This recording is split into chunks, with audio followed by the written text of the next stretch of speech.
Here are five major reasons why Nigerian politicians continue to win and outsmart the Nigerian people. You see, the first thing we must understand is that Nigerian politics is not democracy in the way we know it. But the masses, many of the masses do not understand. It's a game of survival, a very brutal game of survival. And the politicians are ready to win at all costs, even at the detriment of the people. And that's the truth. And that's why they continue to outsmart the people. Here are 5 reasons why they really win the Nigerian people. Number 5, the illusion of choice. More often than not, the people are not the ones that put their leaders in power. They are not the ones that make the choices. Sometimes people are painted as heroes, people are painted as saints, people are projected as great leaders for the Nigerian people to see. But guess what? The Nigerian people do not investigate, and therefore, before you know it, they realize that they've been sold a lie, because they cannot meticulously go and research who these persons are and who are these individuals, the ones who are brought up by the cabal, the ones who are pushed by a political godfather. And so when they get in there, they become puppets for the puppeteers. And that's where the problem is, because they cannot do anything for the masses. That illusion of choice, that you are the ones that is going to vote, that you are the ones that is bringing the people. But is this somebody that you guys know? Is this somebody that the Nigerian people can trust? Is this somebody that people understand their antecedents? Is this somebody that you can say, hey, we know the work they have done before, and that's why we are voting them? Go and check. Most of the times, those are not the people we put in place. Number 4, divide and conquer rule. They understand. The politicians understand, and so they continue to sell us tribalism. They continue to sell us religious biases. They continue to sell us you Yoruba, you Igbo, you Hausa, you Fulani, you Kanuri, you Igbira. That's what they continue to sell to the Nigerian people, and guess what? We continue to bite into it. And so if you get to anywhere where you have gazebos all over social media about anything political, the major thing you're going to be saying is tribalism. You're going to be seeing religion. You're going to be seeing ethnicity. That is the only thing that is being pushed. And the reason is because the guys who are in charge understand that the more there is chaos, the more there is disagreement, the more there is fracas. Nobody is watching what they are doing. Nobody can hold them accountable for what they are supposed to be doing as leaders of the people. And so they would rather have the bias. They would rather have all those, ethnicity. They would rather have all the religious stories, all the crazy things being peddled all over social media. And the people continue to feast on it instead of focusing on the polity. And that's how they continue to outsmart the people. Number 3, mastery of the constitution for self-interest.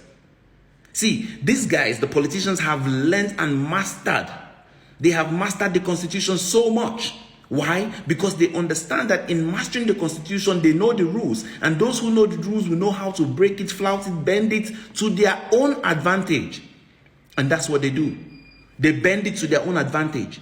But guess what? The people do not know what are in the books. The people do not understand the rules. They do not understand the laws. They do not understand where their rights are. And so, the politicians take advantage. The politicians take advantage because you do not know. And so while you try to play emotions, and while we are trying to just, play an emotional game, they are playing a hard game that is steeped into the constitution. And so whatever it is they are doing is right there. And they can use the law to guarantee their own safety. They can use the law to manipulate the people. They can use the law to keep themselves safe and, have a better life, while the others wallow in abject poverty, while people wallow in insecurity. Number 2, the game of defection. And the question is, when will it end?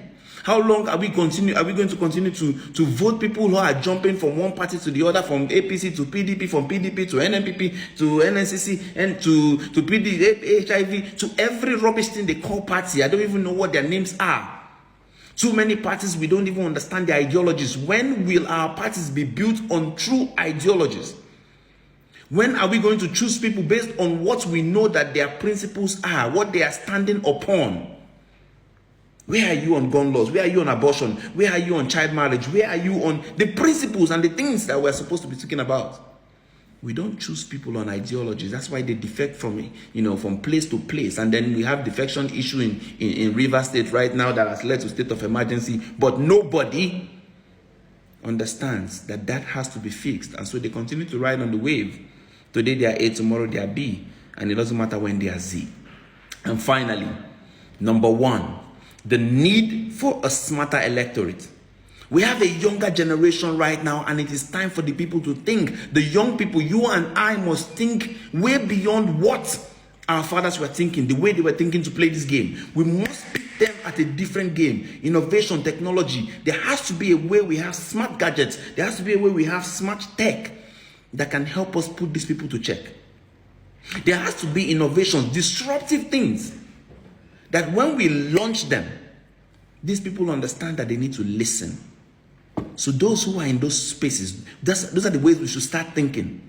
What are the things we can launch to be sure that we can hold them accountable? What are the things we need to learn as part of the law to make sure that we are all on the same page when it comes to the polity of this nation? Because the few cannot continue to rule over the many. Politics is supposed to be about the many. And so if the will of the many is not served, then democracy has not played out. And that's why we as a people must understand the polity, so that we too can now outsmart them. Those are the reasons why these people are ruling over Nigerians, and Nigerians must step up. The game has to change.